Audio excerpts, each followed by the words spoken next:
Assalamualaikum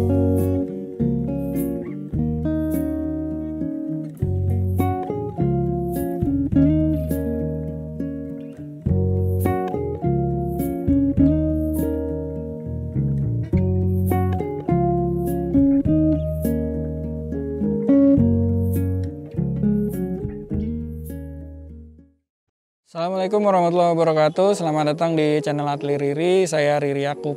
Jadi hari ini saya lagi mendapat kesempatan untuk datang ke rumah salah satu teman arsitek yang desainnya didesain sendiri oleh dia, baru selesai, dan dia mau menerima kita untuk kita kunjungi. Sekaligus yang pasti kita juga bisa banyak belajar, dapat pengalaman dan cerita-cerita dia. Jadi arsiteknya namanya Eben Lontoh. Dia adalah arsitek yang selama ini berpraktek nggak di Indonesia tapi di Singapura, dan beberapa proyeknya dia sebenarnya ada di Indonesia. Salah satunya adalah rumah dia sendiri ini. Nah, ini lokasinya berada di BSD, dan tipikal rumah di BSD ya kurang lebih seperti ini, gaya-gaya rumah urban ya. Saya penasaran sebenarnya mau lihat detail-detailnya dan pendekatan desain dia tuh kayak gimana. Dan kita sebenarnya udah ditunggu di dalam, kita mungkin nanti ajak dia ngobrol-ngobrol cerita soal rumahnya dan pengalamannya dia. Oke, yuk masuk. Oke, sekarang kita udah bersama Eben Lontoh. Nih, dia adalah seorang arsitek dan pemilik dari rumah ini. Apa kabar, Ben?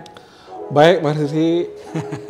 Makasih lo udah datang. Iya, justru gue dulu makasih udah dibolehin untuk mampir. Sorry loh, kemarin tuh kan pas ini pandemi. Iya, benar. Lagi naik-naiknya tuh kan. Iya. Nah, sekarang kan udah aman lah. Udah agak mereda ya. Iya, udah booster gue juga sekarang. Aman ya sekarang? Aman. Iya, sebenarnya kita udah mau janjian ya dari beberapa bulan lalu ya bahkan ya. Iya. Sebenarnya waktu itu gue udah pernah ke rumah lu, Ben. Pertama kali kesini tuh pas lagi konstruksi. Tujuannya waktu itu ngelihat kerjaan kontraktor gitu. Pas di bawah ternyata, ini rumah karyanya Ben nih. Gitu. Terus pengen penasaran, makanya pengen tahu. Gue pas lagi vaksin lah gitu. Iya, pas lagi nggak ada ya. Iya. Kayak penasaran banget, pengen gitu lihat. Lu datang gue kasih karpet merah kan. Asik. Oke, jadi ini Eben nih lucu nih. Dia pengalaman berarsitekturnya justru nggak sama atau nggak biasa ya. Jadi lebih banyak berpraktek setelah lulus di Singapura ya, Ben ya? Singapura. Di Singapura. Nah, mungkin boleh cerita-cerita dikit, Ben. Kira-kira latar belakang lu tuh dulu lulus dari mana, terus kenapa milih ke Singapura, dan ya sedikit experience di sana tuh kayak gimana, Ben? Ngobrol-ngobrol jujur-jujur aja kan. Iya dong. Iya. Dari dulu tuh kan gaji kerja di biro berapa sih? Iya. Gua tuh kok tuh udah hitung-hitungan aja sih bro. Masih belum lulus kok udah tahu, udah lihat-lihat. Udah lihat. Nggak sempet magang di Abodai. Kan sempet magang mereka juga kan pada beliau-beliau itu kan semua dari Singapura. Oke. Terus kayaknya kok pada makmur semua gitu kan. Mau lah gue mencicipi gitu kan. Tapi awal-awal gue nggak langsung ke Singapura. Gue sempat kerja di Jakarta. Sempat di Jakarta 3 bulan. Itu setelah lulus ya, kerja ya berarti ya? Gue tempat di BPA. Oh, di tempat Mas Budi Pradono ya? Iya, 3 bulan doang. Terus dapat tawaran di Studio Goto. Awalnya mereka lagi nyari-nyari banget waktu itu. Itu biro milik orang Singapura? Iya. Udah berapa lama tuh Studio Goto waktu itu masih awal-awal banget. Masih baru buka mereka? Baru 6 bulan lah. Bos gue tuh dari SCDA juga. Jadi alasan dia buka kantor itu pengen santai sebenarnya. Ya SCDA kan terlalu hektik. Itu cocok tuh sama gue. Kan di BPA dulu kan, wah gila. Gak terus bisa berapa hari nggak balik gue kan. Terus ya udah gue Singapura lah. Itu tahun berapa, Ben? 2010-an ya, 2010-an. Terus iya makanya betah di Goto tuh, bos gue tuh nggak maruk sih ngambil proyek. Jadi benar-benar selektif. Soalnya mereka udah tahu kan di biro gede, udah gimana? tahu gimana racing setiap hari gitu kan. I see, ya. Mereka lebih pengen enjoy their time lah. Bisa ya di Singapura biro bisa. Untungnya mereka dia itu kan lumayan mencuat tuh dulu di SDA. Jadi klien dari SCDA itu ke dia semua jadinya. Artinya reputasinya bagus lah ketika di SCDA. Terus ada beberapa proyek resort langsung masuk ke dia. Maka kita tuh banyak pegang Alila kan. Alila kan nggak semua desainer bisa langsung terpilih gitu kan. Mereka kan punya ada preferred desainernya kan. Iya. Jadi sebenarnya pas hidupnya mereka dari situlah. Dari proyek resort gitu. Soalnya fee-nya lumayan kalau resort. Iyalah, skalanya juga gede kan. Jadi mereka prinsipnya sih satu proyek gede, keroyokan. Waktu itu kita cuma berempat tuh, bos, suami istri, terus gua sama satu kolega gua. Jadi ada satu proyek gede, keroyokan. Waktu itu ada resort, sama ada satu proyek apartemen 15 lantai. Berempat doang tuh? Berempat doang. Gila, itu berapa lama sih biasa satu proyek itu, Ben? Resort bisa 4 tahun ya? Sampai 3 konstruksi? tahun, sampai beres lah. Sampai beres. Iya, paling anak-anaknya dikasih proyek masing-masing maksimal 2 proyek. Iya, 2 proyek rumah gitu.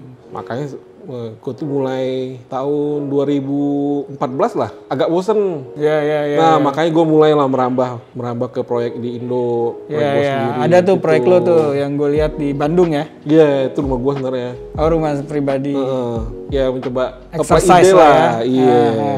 Tapi itu emang bukan proyek profesional kan yang di Indo kan? Emang karena proyek pribadi kan? Pribadi masih. Berarti kalau sekarang lo tuh statusnya masih bekerja untuk Goto ya di Singapura, tapi cuma masih sembari lah, pelan-pelan sih. Kita ya nggak tahu lah, let's see gimana ke depannya kan. Berarti lu ada project pribadi nih sekarang? Ada. Udah terang-terangan juga kok. Boleh ya? Ya karena kan emang udah tahu juga ya KPI lo di sana kayak gimana dengan target yang mungkin yang gua ikut target mereka. Tapi rumah tinggal gitu skalanya ada apa ya udah? Rumah tinggal sekarang. Ada kafe juga sih. Oh, di mana tuh? Di BSD.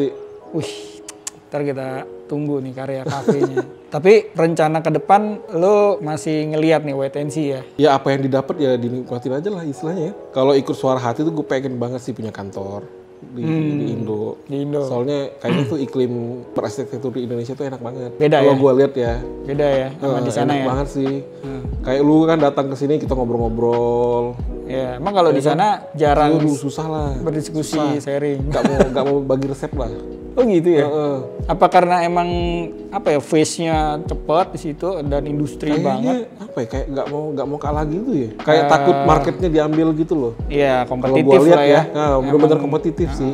Nggak sesantai kita sih. Padahal kita sebenarnya saling berkompetisi kan. Tapi kan ya bagi-bagi ini kan biar sama-sama improve kan. Gitu iya kan, benar. Kan? Sama-sama berkembang lah ya. Kan desainer tuh kan banyak inspirasi dari desainer lain bukan? Iya pasti. Iya. Terus juga ya banyak belajar juga. Iya nggak ada ruginya sebenarnya. Berarti sekarang lo tuh apa-apa lu kerjain sendiri nih Ben? Masih gue kerjain sendiri. Wih keren.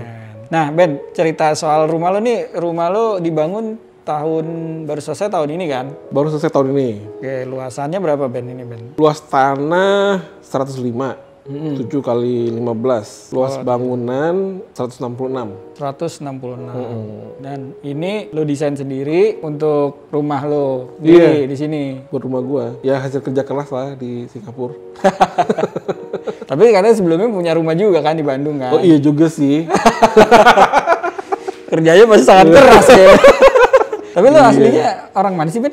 Orang Jambi gua. Orang Jambi? Ya, jadi lo bangun ini untuk lo tinggal di Jakarta atau ini di BSD ya lokasinya by the way? Iya. Kalau di Bandung lo ke rumah lo yang itu? Di Bandung gua sewain. Iya sewain ya kalau nggak salah ya? Sewain ya? Boleh deh kapan-kapan gua pengen nyobain Ben tempat lo Ben. Yang rooster itu kan ya?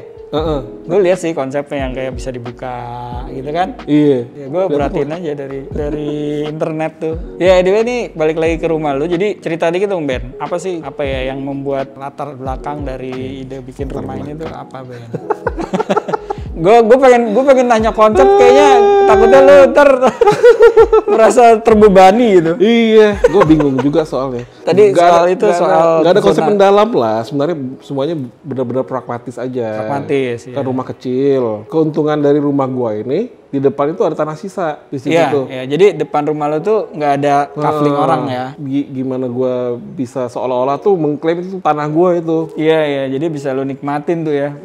Makanya tanahnya sloping ya. Pas banget kan? Iya benar. Makanya tuh gua switch tuh. Jadi si kamar tidur di bawah, living room di atas. Jadi pas gua di sini tuh gua benar-benar bisa enjoy di taman depan itu. Jadi as if itu tuh tanah gua. Iya, jadi lu bisa Gitu. nikmatin. Jadi ya, extend lah, extend gratis lah istilahnya. view-nya bisa di extend. Iya, tanah 7x15, gimana caranya biar gua tuh bisa ngerasain si 7x15 tuh semua dalam satu ruang gitu. Makanya kalau lu lihat semuanya ini, Optimal. semuanya kan plong banget di sini nih. Iya, di lantai 2 ini ya. Jadi semua yang semua private tuh semua di bawah aja. Masuk ke Terus semua jadi masuk di koridor dulu kan. Iya. Nah, gitu. Langsung diarahin ke tangga untuk menuju ke area living. Ya balik lagi ke detail pragmatis lah. Kalau misalnya gue living room di atas terlalu tinggi, kan malas juga Iya, turun. jadi Misalnya, aksesnya aduh jadi gue haus tangga. nih, pengen ngambil minum. Kalau tangga terlalu tinggi kan nggak enak tuh. Makanya gue ngakalin floor to floor gue maksimalin 2.8. Jadi gimana caranya gue bisa maksimal ceiling space-nya? Gue expose. Daknya. Jadi gue nggak pakai plafon lagi di bawah. Oh, oke, iya. Jadi kan walaupun floor to floor cuma 2.8, maksimal 16 anak tangga. Itu pengalaman gue 16 anak tangga masih enak naik turun. Masih nyaman ya. Masih nyaman. Terus tanpa bordes doang kan? Tanpa bordes doang, kan? tanpa bordes. Ya, benar. Jadi kan 2.8, paling kurangin slab 15, kan masih dapat berapa? 255. Masih nyaman lah untuk kamar di bawah kan. Iyalah, nyaman banget. Udah sisanya semua itu pintu. Gue mungkin agak invest di pintu supaya Pintu depan ini gue ya, bisa pintu bener-bener sliding open gitu. Iya. Jadi anginnya bener-bener masuk. Nah, tapi pintu ini kan yang di living ini lo bikin pakai aluminium nih, Ben. Sedangkan yang bawah lo bikin pakai besi itu ada alasan sendiri kan, Ben? Pengen ngetes sih. Eksperimen Gua pengen aja ya? eksperimen gimana sih kalau gue bikin pintu bisa tipis dan bener-bener seamless tuh. Iya. Kan gue bener-bener di sini bisa nyobain nih. Jadi lo baru pertama kali nih bikin Baru kayak pertama gitu? kali nyobain. Oh, gue pikir lo kayak udah punya detail itu dari... Belum. Ya gue mau bisa nyoba di proyek sendiri lah. Benar-benar. Kalau gagal kan ya rumah sendiri gitu. Iya. Dan ternyata berhasil sih kelihatannya ya. So far berhasil ya? Iya, berhasil. Tapi nggak ada errornya kan sebelumnya kan? Nggak ada, belum ada. Soalnya itu kan ya dirakit kan secara di custom kan ya. Custom. Dan itu orang besinya juga kayaknya aplikatornya bagus ya. Dia apik banget sih itu. Dia jadi susah sih itu koordinasinya. Jadi lu bayangin, gue tuh kan pakai plat 5 mili all round gitu kan. Frame ya. Lalu gue tambahin besi nako. Iya, buat jepitnya. Buat jepitnya. Nah, kaca tuh kan lu nggak bisa jeglek gitu loh. Jadi di besi nako satu sisi gini, tambah kaca, udah kacanya terpasang, udah siletnya kuat, baru tutup lagi besi nakonya. Jadi agak rumit di situnya. Jadi yang dia bikin kaku tuh si kacanya sendiri. Iya. Dia yang jadi konstruksinya ya. Jadi iya kekuatannya itu kayak kerjasama lah. Iya benar. Terus lo kasih gap gitu tali air. Iya, jadi gimana cara itu biar nggak kelihatan ada pintu. Iya. Jadi cuma kelihatan satu frame gitu doang. Ya itu koordinasi lagi sama orang sipil, sama orang besi. Jadi kan si dindingnya tuh gue coret gini nih, besinya. Oh lo ini ya. Gue kasih jeglongan. Ya. Kalau nggak kan air masuk. Bahasa kerennya apa sih kalau di Singapura jeglongan? Aduh apa ya? Groove line. Groove line ya. Groove line ya. Line. Jadinya kayak groove line ya, cuma itu apa ya? Kalau biar hujan nggak masuk gitu loh. Iya. Sekonengan. Koneng.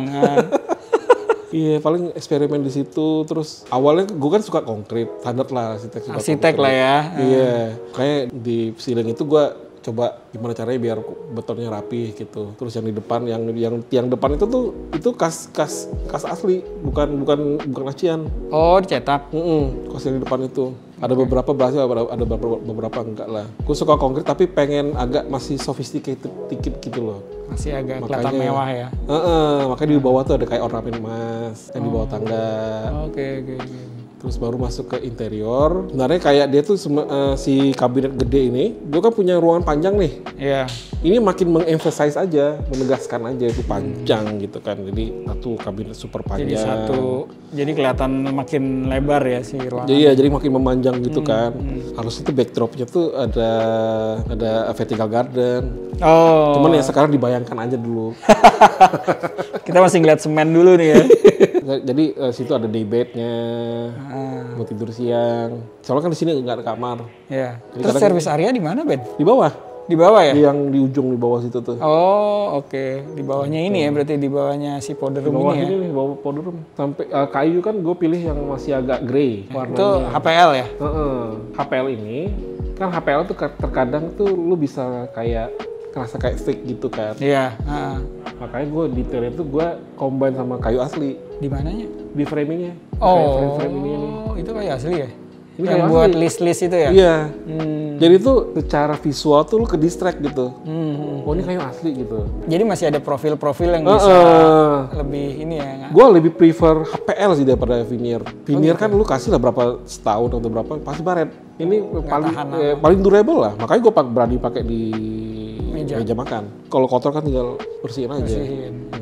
Sama ya gimana pintunya biar nggak WC nggak kelihatan WC. Pakai gitu Excel aja. ini ya, apa namanya? Excel conceal. Conceal. Iya. Terus ya kan gara-gara semuanya itu serba grey, ya ada beberapa warna pants color lah istilahnya. Kayaknya tiba-tiba ada orange gitu. Jadi biar nggak terlalu monoton lah. Sama ada beberapa aksen emas kayak pendant gua. Itu sama koleksi-koleksi action figure ya? Pencapaian lah itu tuh. Pencapaian. Ada cerita-ceritanya soalnya nih. Ya Jadi pasti gue punya. ingat tiba-tiba ngeliat ini kan, oh ya gue waktu itu ngapain gitu ya. Iya. Gitu. Ya, tapi emang rumah ini tuh gue bikin. Jadi ada sebenarnya emotional santai value-nya sih, ya? biar santai gitu kan. Kayak di situ tuh gue senang banget tuh duduk di situ. Paling enak rumah Di situ ini ya, tuh, pojok situ ya? kalau menurut gue lah paling enak tuh rumah ini tuh. Lu duduk di pojok situ tuh kayak ngeliatin hujan di situ. Ke situ. Di sini. Itu spot yang paling ini ya? Spot PW lah. PW ya?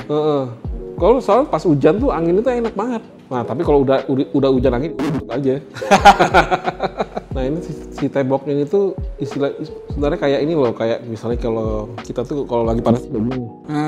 Jadi semacam overstack lah ya kalau bangunan. Kan kalau kita pakai overstack kan panjang banget nih. Harus panjang.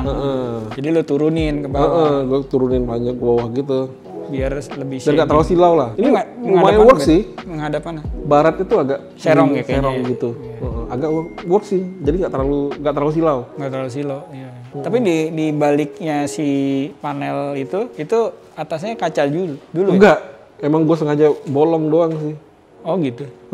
Sangat fungsional ya kalau lihat dari. Iya makanya semua berangkat dari semua hal-hal pragmatis aja sih. Menarik sih Ben. Kalau next nih project yang sedang dibangun yang bisa kita lihat lagi apa nih Ben? Karya dari Eben Lontoh. Ada rumah di Sunter. Wih jauh juga. Yang agak gede sih sekarang ini rumah di Citra Grand. Citra Grand. Cibubur. Mau masuk tender habis lebaran ini deh. Menarik, Yang kafe juga mungkin mau start habis lebaran ini juga. Konstruksi. Ya mudah-mudahan nih kenaikan harga nggak terlalu signifikan nih. Iya benar-benar. Soalnya jangan sampai berdampak ke material ya. Iya, ntar kalau nggak sampai kemahalan kan ketinggian kan nggak jadi. Semua bisa terhenti lagi. Iya. Ya wes kalau gitu Ben. Kira-kira kayak gitu aja. Thank you buat inspirasinya. Thank you udah mau datang. Iya dan makasih juga udah bolehin berkunjung lagi. Ini sebenarnya belum selesai ya rumah ini ya? Belum, masih banyak PR. Nanti ada episode berikutnya nih. Boleh. Ya, mudah-mudahan teman-teman terinspirasi dari kunjungan kita kali ini dan sedikit dapat ilmu juga dari pengalaman Eben selama berpraktek di Singapura. Mudah-mudahan sukses terus Ben. Makasih Mas Riri. Dan ditunggu karya-karyanya lagi. Oke. Makasih Mas Thank you. Riri. Bye. Bye.